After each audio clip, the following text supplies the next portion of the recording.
The term decree is defined in section 2 subsection 2 of the Code of Civil Procedure Code 1908. So जब भी मैं मेरी study start करती हूँ, मैं सबसे पहले जो भी पूरा आंसर है उसे एक बार रीड करती हूँ। एक बार रीडिंग हो गई, अब सेकेंड टाइम जब मैं उसे रीड करूंगी तो हर एक लाइन में जो भी इम्पोर्टेंट वर्ड्स हैं, जो भी इम्पोर्टेंट पॉइंट है, उन्हें मैं हाईलाइट करती हूँ। जैसे ये वाले लाइन में सेक्शन 2 सबसेक्शन 2 इम्पोर्टेंट है, हमें सेक्शंस पता होने चाहिए, इसीलिए उसे मैं हाईलाइट कर देती हूँ, अंडरलाइन कर दूंगी।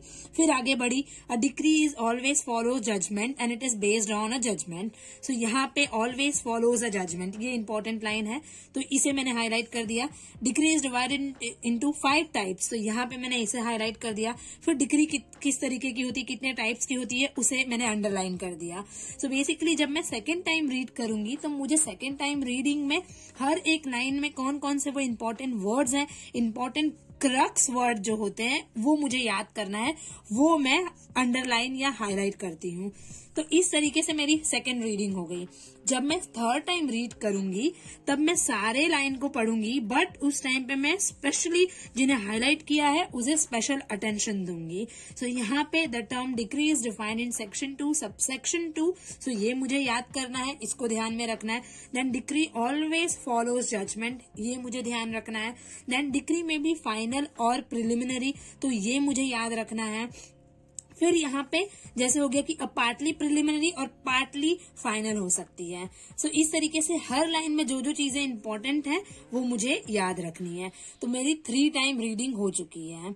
सो हमेशा जब भी मैं रीड करती हूँ तो मेरा इंटेंशन होता है कि मैं उसे एक स्टोरी के जैसा समझूं, ना कि मैं उसे लर्न करने जाऊं, क्योंकि जब आप उसे एक स्टोरी जैसा समझने जाओगे ना तो वो आपको ज्यादा देर तक याद रहता है, रेदर देन अगर आप उसे लर्न करोगे ना तो आपका 5 मिनट उसमें जाएगा और आप भूल जाओगे। सो हमेशा उसे रीड करो, 1 बार 2 बार 3 बार 4 बार 5 बार रीड करो। जब आप रीड करोगे तब वो आपको चीजें बैठ जाएंगी। So now the next question is kinds of decree. तो यहाँ पे मुझे पता चल गया कि ये क्वेश्चन जो है मुझे ऐसा लगता है कि इम्पोर्टेंट है, तो मैं इसे यहाँ पे इम्पोर्टेंट मार्क कर देती हूँ, हाईलाइट कर दूंगी।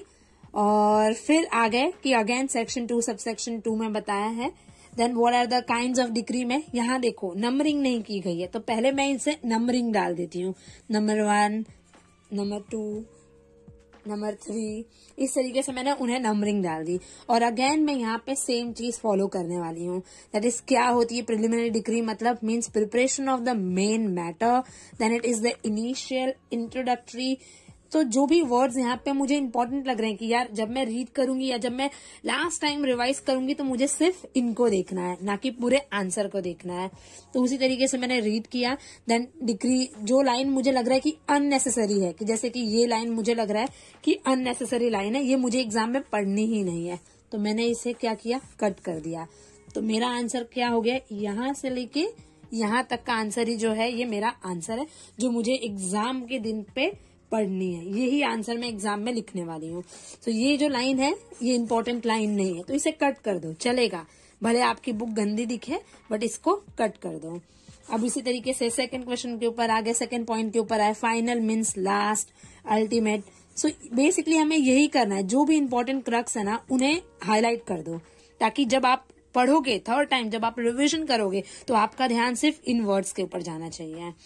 सेम यहाँ पे हो गया। अब यहाँ पे हो गया कि नेसेसिटी ऑफ डिक्री, तो ये मुझे लग रहा है कि आंसर इंपॉर्टेंट नहीं है, ये एग्जाम में नहीं आ सकता है, तो मैं इसे सिंपली कट कर देती हूँ। सो आप समझ रहे हो हमें बेसिकली क्या करना है, जब भी मैं पेज टर्न करूं और मेरे सामने जो आंसर आए मुझे सिर्फ वही आंसर्स देखने हैं जो इम्पोर्टेंट है, ये इम्पोर्टेंट नहीं है मेरी नजर के सामने भी नहीं होना चाहिए। सो इस तरीके से मैं करती थी। देन यहाँ पे आप देखो कंटेंट ऑफ डिक्री क्या होता है। सो कंटेंट ऑफ डिक्री में यहाँ पे है कि आपका सूट नंबर होना चाहिए, then there should be the name, then party का क्या क्लेम है, वो रिलीफ क्या क्लेम किया है। सो देखो आपको याद करना है, तो सिंपली मैं इसे इनिशियल डाल दूंगी कि सूट नंबर क्या है, तो नंबर, देन नेम होना चाहिए उसके अंदर, देन उनका क्लेम होना चाहिए, तो मैंने यहाँ पे इनिशियल डाल दिया, name, names, number, claim and then what is the relief, तो मैंने इनिशियल्स डाल दिए। अब यहाँ पे आप कर सकते हो NCRN या फिर N2CR, ये बहुत छोटी सी चीज है जो हम बचपन में करते थे, बट ये चीज मैं फाइनल में ऐसे ही फॉलो करती थी, सीएस के एग्जाम में भी ऐसे ही फॉलो करती थी कि उन्हें आप इनिशियल्स दे दो, उन्हें कोड नेम दे दो और फिर आपको याद हो जाएगा।